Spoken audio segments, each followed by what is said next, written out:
Bonjour et bienvenue dans cette nouvelle vidéo. Je vais vous expliquer aujourd'hui pourquoi je ne regarde plus les informations et on va même aller un petit peu plus loin dans ce sujet.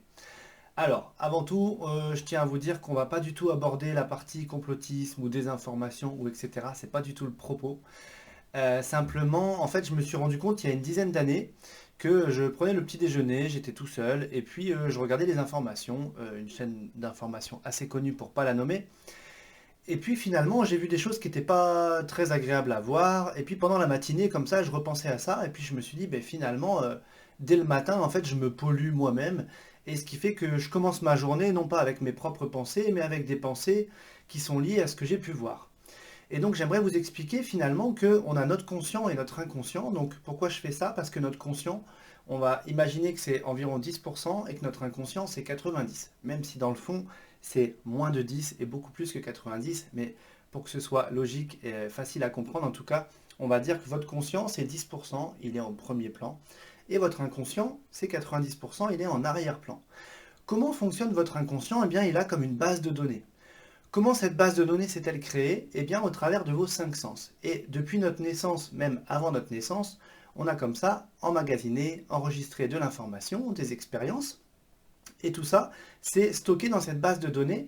Et en fait, notre inconscient va proposer au conscient des choses qui sont dépendantes de cette base de données. Ce qui fait que quand je veux réfléchir, quand je pense à un projet, à une idée, ou même que j'ai des pensées un petit peu comme ça, sans les gérer, on va dire, les pensées qui viennent toutes seules, elles sont de toute façon appuyées sur cette base de données.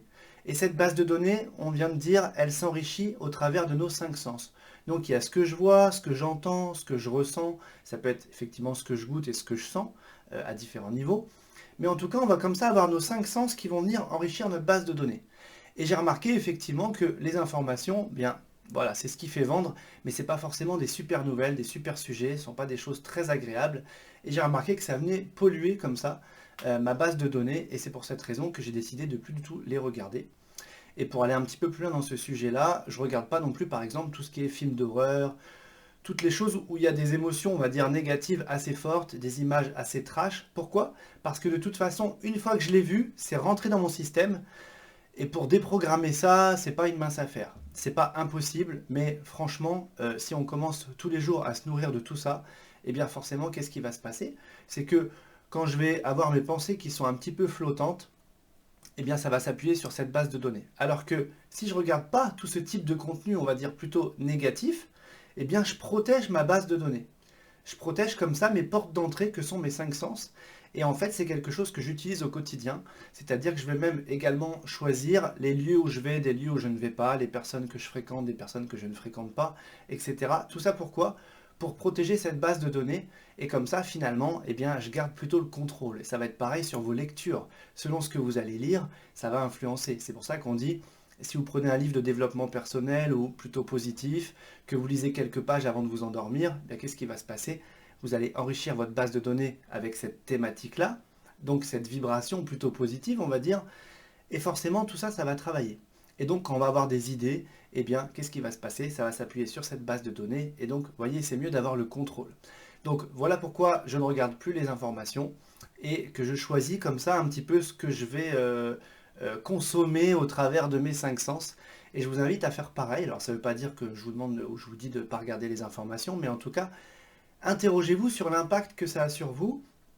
Et puis finalement, moi j'ai remarqué aussi, c'est que quand il y a des grandes informations à savoir, de toute façon, par les gens que l'on fréquente, on a les infos, et tout le reste, c'est vrai que bah, je me dis, ce qui se passe à l'autre bout de la planète, finalement, dans ma journée à moi, c'est presque sans impact. Vous voyez, sauf si ça impacte le monde et que ça a des grandes conséquences, mais la plupart des informations, ce sont des faits divers, et les faits divers qui se passent dans tel ou tel pays à l'autre bout de la planète, bah franchement, moi, dans ma journée, bah, je trouve que ça change pas grand-chose de le savoir ou de ne pas le savoir. En tout cas, ça pourrait même changer en négatif finalement si je le sais, puisque je vais me mettre à penser à ça. Alors que c'est pas le but. Le but c'est de se lever le matin, on a des objectifs, on a envie de vivre certaines choses d'une certaine façon, et le tout c'est de rester, on pourrait dire, maître de tout ça, souverain finalement de ses pensées. Donc voilà pourquoi je pratique de cette façon-là. J'espère que bah voilà, ça va vous permettre vous aussi de vous interroger, de vous auto-écouter et puis comme ça de voir l'impact que les choses, les gens, les événements, les lieux, les lectures, les musiques également que vous consommez, eh bien quel impact ça a sur vous. Et voilà, je vous invite juste à vous interroger sur tout ça et puis ensuite faites vos choix. Voilà, et bien écoutez, je vous dis à très vite et je vous souhaite le meilleur.